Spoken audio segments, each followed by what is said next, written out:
కాపాడే కవచం TDP, Janasena, BJP. బాబు 5 నిమిషాలు తెలివిగా ఆలోచించు తెలుగు బిడ్డ. పర్లేదు. కర్తవ్యం ఆలోచించి ఓటేద్దాం, ఆంధ్రాని కాపాడుకుందాం. ఓటేద్దాం, ఓడిద్దాం ఉన్మాదిని. ఈ ఫ్రంట్ అండి. బ్యాక్ సైడ్కి వచ్చి ప్రూఫ్ జాకెట్, ఓటేసిన జనం కాటేసిన జగన్. రాజధాని లేని రాష్ట్రం చేసి ప్రాంతాల మధ్య చిచ్చు పెట్టాడు. పాలన చేయమని పదవినిచ్చే 10 లక్షల కోట్లు అప్పు చేశాడు. రాక్షస పాలనలో రాష్ట్రం రావణ కాష్టంగా మారింది. మనం జనం కలిసి బలమై సైకోని సాగనంపుతాం నినాదం. ఇకపోతే జగన్మోహన్ రెడ్డి గారికి ఒక్క విన్నపం అండి. సార్, రాజశేఖర రెడ్డి బిడ్డగా మిమ్మల్ని నమ్మి మీ పరిపాలన బాగుంటుందనే ఉద్దేశంతో రాష్ట్ర ప్రజలు మిమ్మల్ని ఓటేసి గెలిపించి పదవినిచ్చి తండ్రి స్థానంలో కూర్చోబెడితే మీ పదవి కాలం అంతా కూడా పగా ప్రతీకారాలు చుట్టే తిరిగింది. మీకు సలహాలు ఇచ్చేవాళ్ళు ఉన్నారన్నారు, కానీ మీ సలహా ఎవరిస్తున్నారో అది మాత్రం ఒక్క సలహా కూడా మీ మంచి కోరి కానీ మీకు మంచి జరగాలని కానీ ఇవ్వలేదనేది నా సంకల్పం.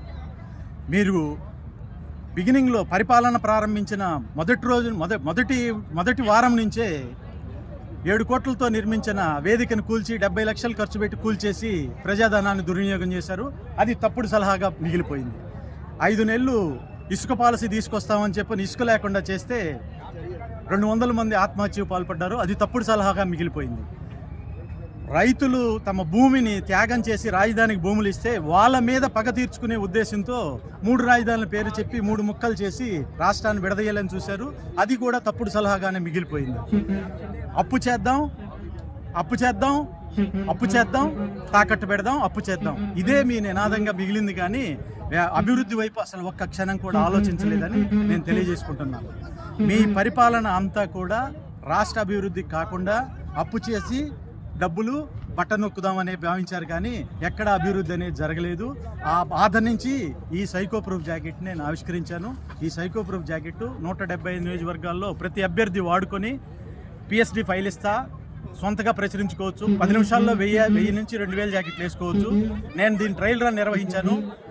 గ్రామీణ ప్రాంతంలో కాటమండూరు అమ్మవారి దేవాలయం దగ్గర 5000 మంది ఉన్న కానీ ట్రయల్ రన్ చేశాను. బ్రహ్మాండమైన స్పందన వచ్చింది. ప్రతి వ్యక్తి స్పందించాడు. నేను అలానే ఒక వాకింగ్ ట్రాక్లో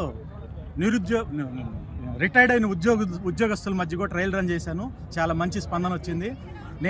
నేను వైసీపీకి ప్రత్యామ్నాయంగా ఉన్న అభ్యర్థులందరికీ ఒకటే విన్నపం, ఈ సైకో ప్రూఫ్ జాకెట్ని మీరు ప్రచారానికి వాడుకొని మీరు గెలుపుకి దోహదపడిద్దని నేను నమ్ముతున్నాను. మీరు వాడుకోవాల్సిందిగా కోరుకుంటూ సెలవు.